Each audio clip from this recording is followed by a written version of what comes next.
Rising on the central coast of WA after the biggest flood in half a century. The town of Carnarvon, 900 kilometres north of Perth, has been completely cut off. Authorities will begin dropping crucial food and water supplies to residents stranded by rising water. It was its heaviest rain on record in a day, and it was a year's worth of rain in just 24 hours. And that's why we're seeing this sort of flooding. 36 people had to be rescued by helicopter after the Gascoyne River rose to 7.7 metres. 6 homes have been struck by lightning after a night of wild weather in Melbourne's southeast. A severe thunderstorm hit Aspendale before 11 last night. A bolt of lightning tore through the roof of this house, hurling tiles more than 30 metres. The residents were home and luckily unharmed. I think they would have got a nasty shock. Evidently, from what I can gather, they saw the flash and just heard an almighty bang. And the next thing when they came out, they saw the roof. SES received 40 call-outs in the area, mostly for fallen trees. The Federal Labor Party is less popular than before the August election, but Julia Gillard is still considered the better Prime Minister. Labor would lose if an election was called now, according to the latest news poll. The party's primary vote is down 4 points and is lower across all states and demographics. Despite Labor's poor performance, Julia Gillard is gaining personal support. She's more popular now than Mr Rudd was before the election. Qantas passengers travelling to and from London have been warned to expect delays this holiday season after heavy snow across Europe forced the closure of some airports. London's Heathrow and Gatwick have both closed runways, leaving thousands of travellers stranded. No flights have been arriving at Heathrow and there are only a handful of departures.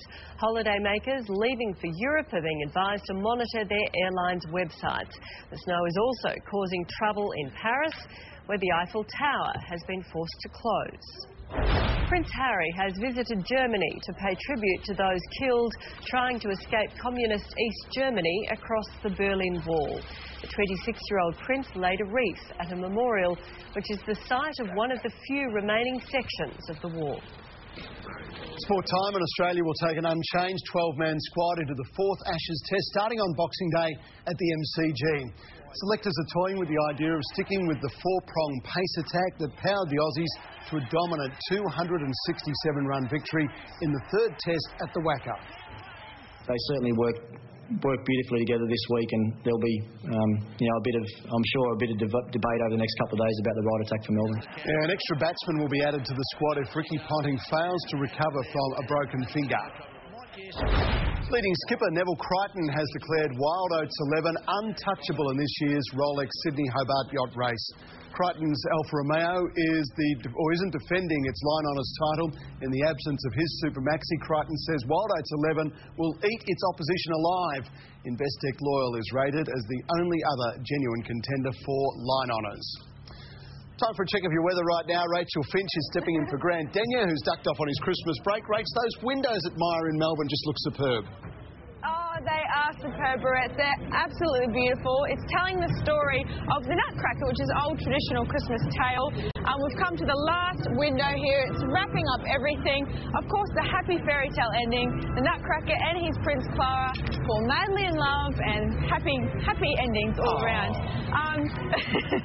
But obviously, Christmas presents, getting into Myer, getting your last-minute Chrissy gifts, supporting good charities, of course, is what we love to do. So Salvation Army and Vision Australia, if you want, get into Myer. We've got some great little gift ideas. There's designer ball balls. These are quite cute. Karen Walker, Bettina Liano, they've designed their own little ball balls, little gift badges. If you can't wrap your own boxes, it's pretty good to get someone else to do it. Let's have a look at the weather for one last time. Sunrise weather, brought to you by Beacon Lighting. Keep cool this summer with a ceiling fan from Beacon. 30% off your second fan sale on now.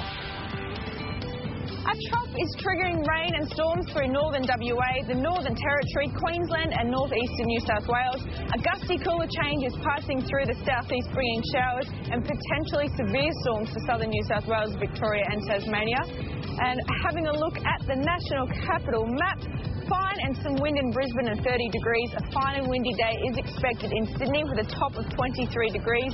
Canberra, mostly fine with possible storms and 18 degrees. Showers in Melbourne today at 19. A few showers in Hobart and 17. Adelaide, light showers and 21 degrees. Showers and wind in Perth and 24. Heavy showers and storms in Darwin and 31 degrees. Have a beautiful rest of your day. It's been a pleasure here in Melbourne this morning. You can buy for charity one of these